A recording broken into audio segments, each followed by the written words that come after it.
Bienvenue à tous à ce moment de partage de nos 10 jours de prière, avec pour thème « En quête du renouveau spirituel ». Aujourd'hui, le 6e jour, la solution à nos luttes. Si quelqu'un veut venir après moi, qu'il renonce à lui-même, qu'il se charge chaque jour de sa croix et qu'il me suive. Car celui qui voudra sauver sa vie la perdra, mais celui qui perdra sa vie à cause de moi la sauvera. Luc 9, versets 23 et 24. 2 secrets pour un réveil spirituel durable. Jésus offre une solution aux chrétiens charnels qui veulent devenir des chrétiens spirituels. Il dit « Restez attachés à moi, comme je reste attaché à vous ». Jean 15, verset 4. En d'autres termes, « Demeurez en moi ». Mais comment? Ellen White affirme que demeurer en Christ signifie recevoir constamment son esprit et vivre dans une parfaite soumission à son service.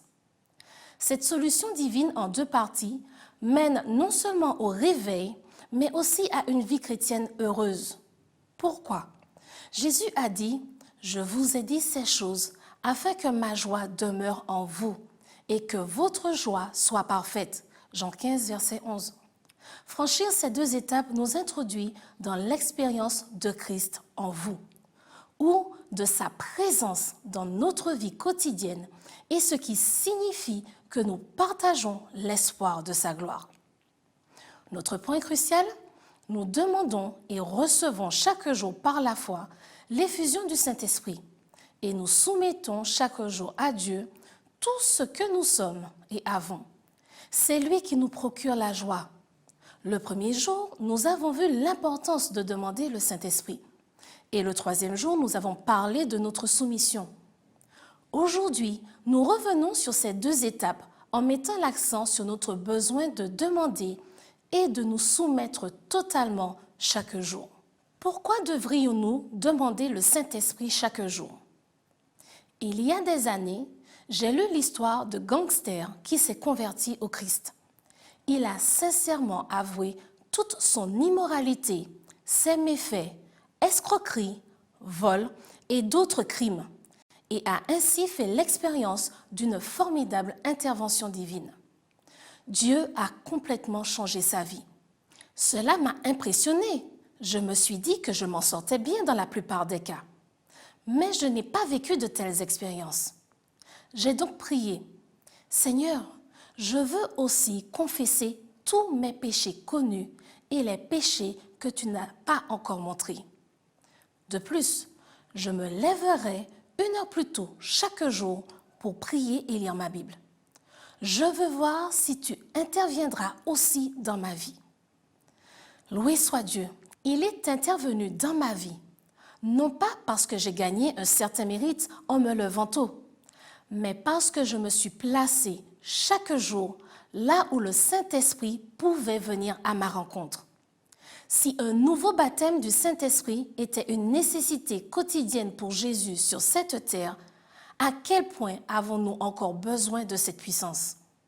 Paul écrit que l'homme intérieur est renouvelé de jour en jour et il prie pour que le peuple de Dieu soit fortifié par la puissance de son esprit et dans l'homme intérieur. 2 Corinthiens 4, verset 6 et Éphésiens 3, verset 16.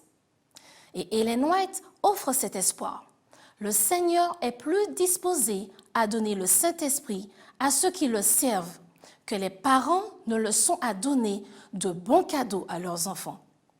Pour le baptême quotidien de l'Esprit, chaque ouvrier doit offrir sa demande à Dieu. Notre être intérieur a besoin de soins quotidiens. Pourquoi se soumettre quotidiennement à Jésus? Pour aider ses disciples à comprendre la nature sacrificielle de la vie du disciple, Jésus leur a dit « Si quelqu'un veut venir à ma suite, qu'il renonce à lui-même, qu'il se charge de sa croix chaque jour et qu'il me suive. » Luc 9, verset 23. Se renier soi-même signifie donner à Jésus le contrôle de notre vie chaque jour. L'apôtre Paul l'explique ainsi. « Je meurs chaque jour » 1 Corinthiens 15, verset 31. En tant qu'humains, nous résistons à l'abandon, oubliant que « quand je suis faible, alors je suis fort » 2 Corinthiens 12, verset 10. Nous recevons la vie physique à la naissance, mais nous continuons à manger tous les jours pour rester en bonne santé. Nous recevons la vie spirituelle à la naissance, mais nous avons toujours besoin de nourriture spirituelle quotidienne, sinon nous mourrons. De même que nous ne pouvons faire un approvisionnement de repas en mangeant à l'avance, nous ne pouvons pas non plus nous soumettre à Christ aujourd'hui pour demain.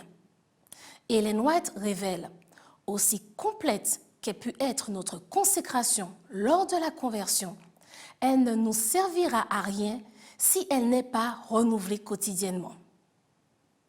Par où commencer? La meilleure façon, et la seule, de recevoir quotidiennement le Saint-Esprit et de s'abandonner à Jésus est d'avoir un temps de communion personnelle quotidienne. Si nous ne choisissons pas Dieu chaque jour, nos promesses et nos bonnes intentions sont comme des toiles d'araignée.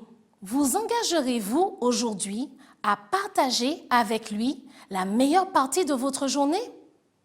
Mais cherchez premièrement le royaume de Dieu et sa justice, et toutes ces choses vous seront données par-dessus. Matthieu 6, verset 33. Les textes bibliques dans nos prières. Restez dans la meilleure relation possible.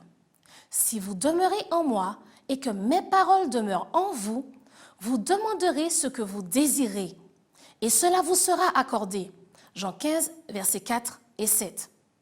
Seigneur, merci d'accroître notre confiance lorsque nous nous abandonnons à toi chaque jour. Permets-nous à mieux connaître le Saint-Esprit, que tes désirs deviennent les nôtres. Vis chaque jour dans la meilleure relation.